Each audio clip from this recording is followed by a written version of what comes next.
first memory of doing any art was? How old were you, do you think? I was very young. I've been drawing since I was probably 4 or 5 years old, colouring books and then moving on to just drawing scribbles and what have you, so yeah. And what did you like to draw? Pretty much anything and everything. There was, I used to do a lot of Iron Maiden covers. I used to copy a lot of Iron Maiden covers and album covers. So I've always enjoyed music and the album cover art, especially throughout the 80s. As it became more neon and a bit more digital, and I think that's where most of my art influences come from. Right. And did you do art at school, or? I've done art the same as everybody else, but no, there was no formal course for any of the art that I do. Right. And so you left school, and what did you, when you were going through school, had you had any ambitions to be an artist then, or what did you want to be?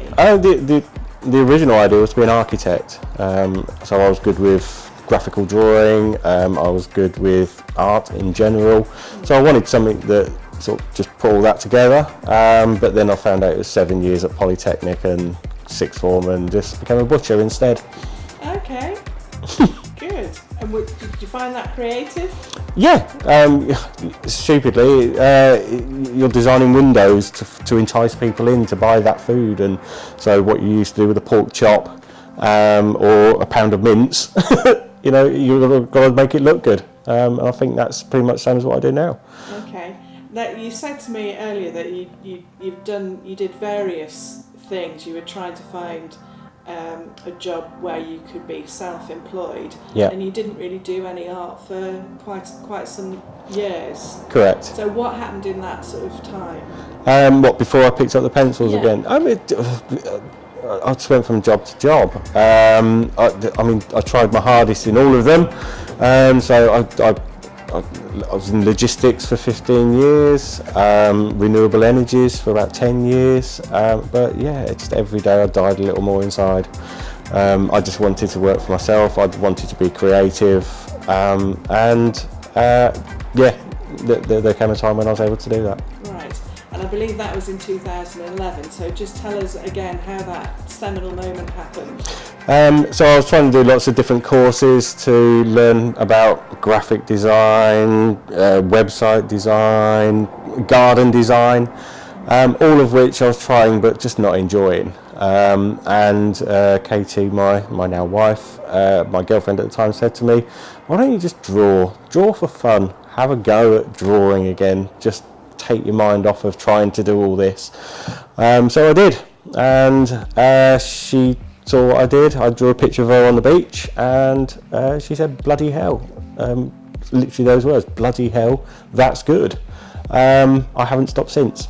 Right, and had nobody really seen or commented on any of your art before when you were growing up? Occasionally my mum would go, wow, but no, I never saw myself as an artist.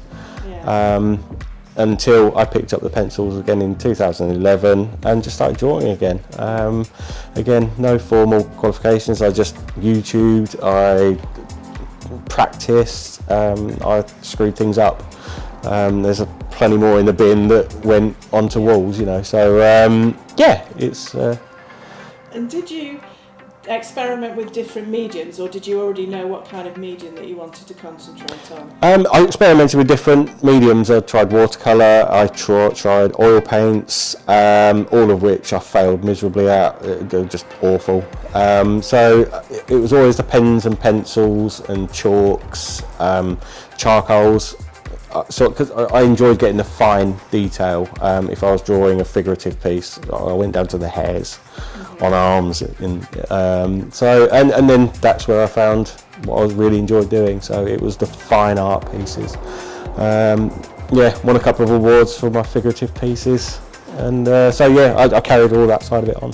Right, and so the art that we have behind you at the moment is a collection of digital art pieces. How did you get into that medium?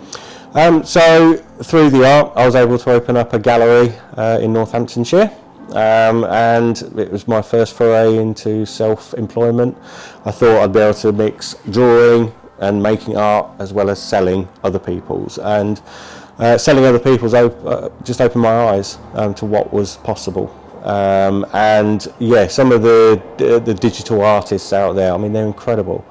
And ultimately became my inspiration to have a go at it myself.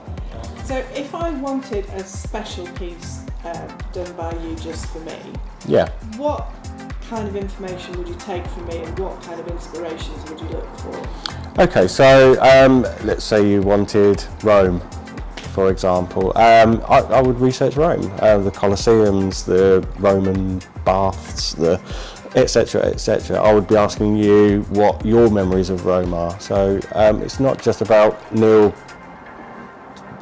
Googling Rome and then coming up with pieces. I want to know what you like about Rome. Same as if anybody commissions me about anything, it's what do you want to see? What do you want to see within that piece of art? The rest is down to me. That's my privilege as an artist to have that license to say, well, I want it to be Neil Pengelly. I don't want it to just be a collection of references for you that just look like a collage. So yeah, I ask you what you want to see, what your references are within there, and yeah, I do the rest.